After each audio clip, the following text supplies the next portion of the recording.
Welcome to In the Kitchen with Jeff Weissler and Samantha Stovall, who is a culinary goddess. Jeez, that's a lot of pressure. So here in our wonderful little town of Ashland, Oregon, friends get together periodically and to imbibe in the magical gifts of wine and food. Exactly. And several of the friends I've met are extremely talented in the Kitchen. And you're one of them. I am one of them. So So Sam, I'm told. yes. So Sam has beautifully been seduced into playing with pairing wine and food and really bringing local, organic, conscious ingredients to the table and offering you wonderful, fabulous, simple recipes that you can do at home, and we'll show you how it's done and we'll pair some stuff up with wine for you. Sounds great. So what are we doing here today? Well, actually, one of my friends came over from his garden Uh-huh. with a bunch of these heirloom tomatoes, which are gorgeous, beautiful, imperfect. Yummy, unique, beautifully unique. So you asked me to prepare something, and I thought what better way to use these tomatoes than make a bruschetta, just fresh, straightforward tomato bruschetta. Cool. So you're going to help me dice up some tomatoes. Okay, let's do it. You need a knife. I need a knife. And we've got, right back here, we've got some bread. What's happened there? So I took from one of the local bakeries, just a baguette, simple baguette, Uh-huh. and brushed them with a little olive oil, Uh-huh. rubbed a little garlic on them, Uh-huh. toasted them off in the oven, so they're now crostini, little crunchy slices of bread. Cool. Yeah. And so they've been brushed with olive oil, you They said? have been. And is there any garlic involved in this at all? Might this be that? That might be garlic. That's garlic. I kind of jumped ahead of you while we were preparing and just diced that up. So Right on. that actually will just go into the bowl with the rest of the tomatoes and everything. Sounds great. Sounds great. I have to say that fresh tomatoes, especially heirloom tomatoes, are one of my most favorite delicious things, and they offer such unique flavors from tomato to tomato. I mean, even if you just look at the style of these two tomatoes, and you see that they look so different. Obviously, their flavor is going to be different, Absolutely. and that's what adds a little magic. A little character A little unique character to this. So do you want the tomatoes in the bowl here? in the bowl. Okay. So we're heading in the bowl. And we'll cut up another one here. Okay, you do another tomato. So I'm going to Okay. grab some basil and parsley. Cool. Cool.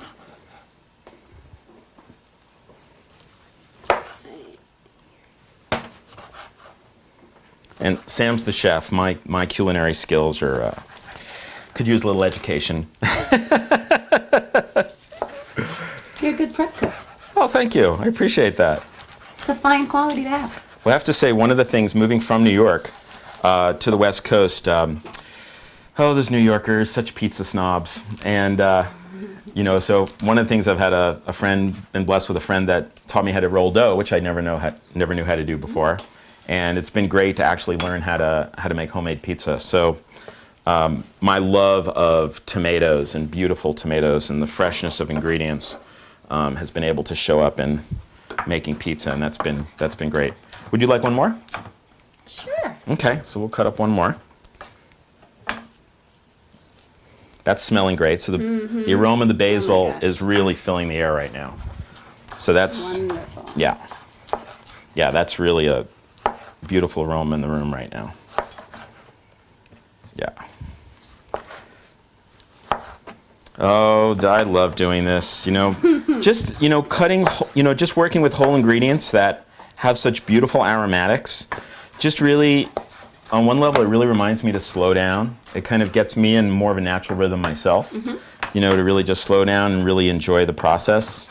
And I think one of the things that really comes out, whether it's natural wine or natural food, and they're having unique smells and tastes, is that it just supports community. It's like we're engaging with the products. We engage with the wine. We're, spending time doing this together, and that's part of the enjoyment. That's part of the fun. That's part of the community.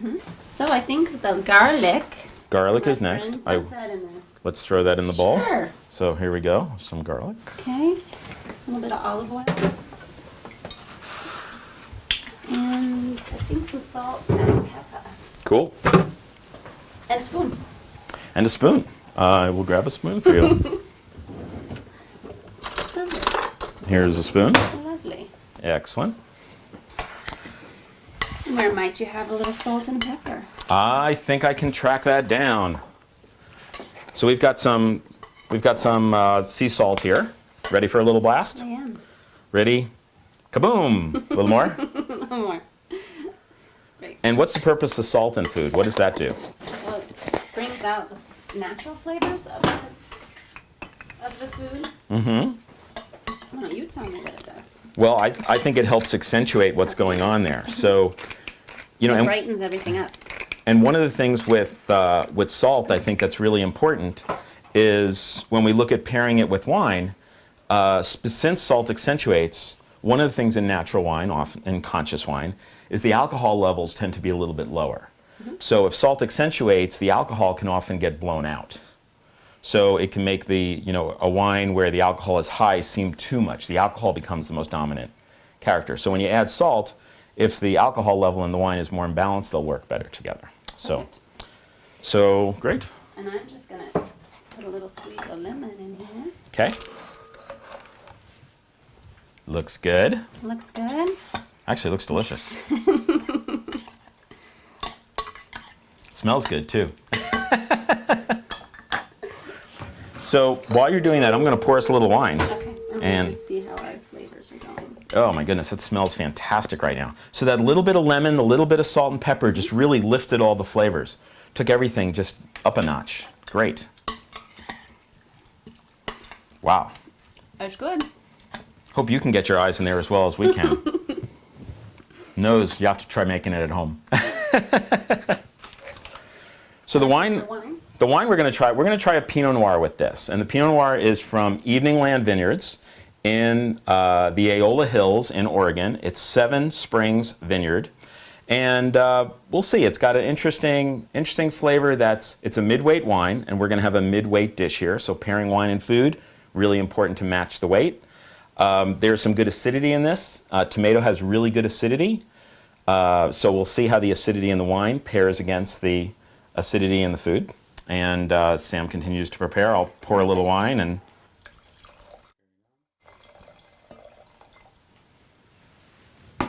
Okay. So, move my little station out of the way. Whoops. Uh-oh. Careful. So I'll give you a glass of wine there. Yes, please. Yes. And we will put a little on the... I didn't think to...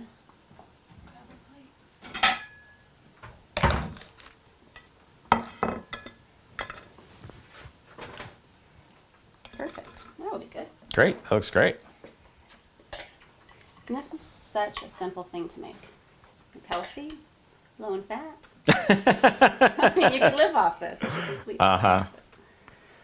You have to say that tomatoes and fresh mozzarella are on their own are fantastic. Yeah, it's I think I could live off it.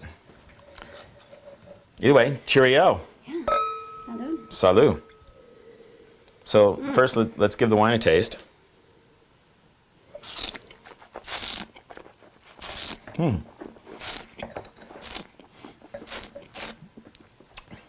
Nice medium body, lots of full flavor, but not heavy. Not at all. But really very elegant, but there's a nice richness in flavor. There is. And thinking of the dish here, I'm curious now because I think there's a little hint. The wine reminds me a little bit of tomatoes. So it'll be really interesting trying it with the dish and seeing what happens. It has a really nice herbal quality. It's pretty. So in here we've got the element of the herbs you've added here, which are? Basil and parsley. Basil and parsley. Yeah. All right, shall we go for it? Yeah, let's do it. Okay. Okay. It smells great. Yeah. Cheers. Cheers.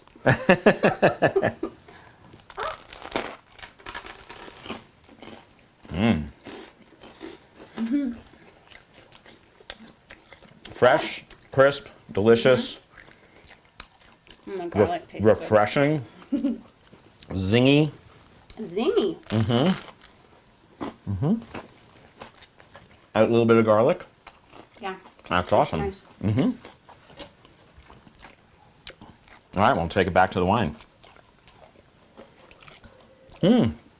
Interesting. It brings out, just putting my nose back in the glass, on the aroma in the wine, that little bit of food lifts the aroma.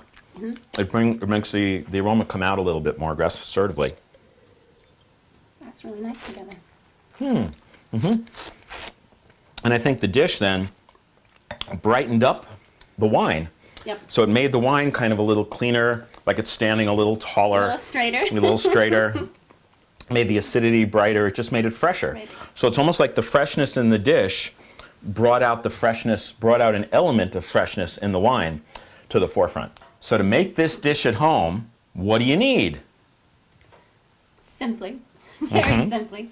Preferably heirloom tomatoes. I mean, they're honestly the most flavorful. But tomatoes, basil, parsley, a little salt, pepper, some garlic, and the crostini. So that's just the baguette sliced up, maybe half-inch slices, and toast it off with a little olive oil, rub them with a little garlic until they're a little crispy. You're done. It's easy.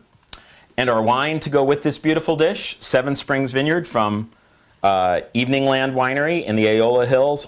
Awesome wine. So check it out. We'll see you for more on Conscious Wine. Have a great day.